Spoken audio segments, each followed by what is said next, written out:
Depuis vendredi soir, Marie vit dans le stress. Elle devait prendre l'avion pour l'Hexagone ce mercredi. L'étudiante doit passer les oraux de 2 concours pour devenir enseignante dans le secondaire.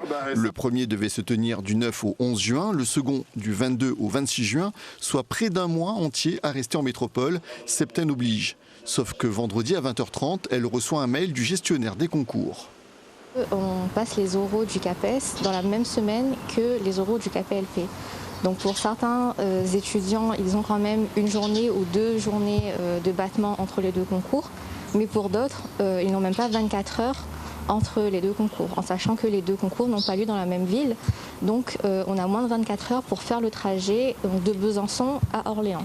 En l'état actuel, l'étudiante aurait à choisir entre les 2 concours qu'elle prépare depuis plusieurs mois, ce qu'elle estime injuste par rapport aux autres candidats de l'Hexagone. On a une septaine à payer, on a plusieurs tests PCR à faire, on nous demande de rester un mois entier sur place à nos frais, on n'a aucune aide financière concernant la septaine ou autre.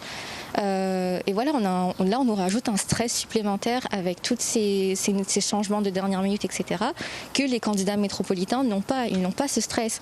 Elle a alerté ses formateurs, des courriers ont été envoyés, mais avec le week-end, elle n'a pas eu encore de réponse. Quand on voit toutes les complications qu'il y a aujourd'hui, on se dit que le plus simple, ça aurait été tout simplement de faire les oraux en distanciel, ou au moins nous proposer ce choix pour qu'on puisse, si jamais, pour ceux qui n'ont pas les moyens, ou voilà, pour simplifier l'organisation, qu'on puisse passer nos oraux en distanciel. Ça a été fait pour le CAPES interne d'anglais, ça se fait actuellement pour les candidats qui habitent en Guyane ou à l'étranger, donc pourquoi pas nous?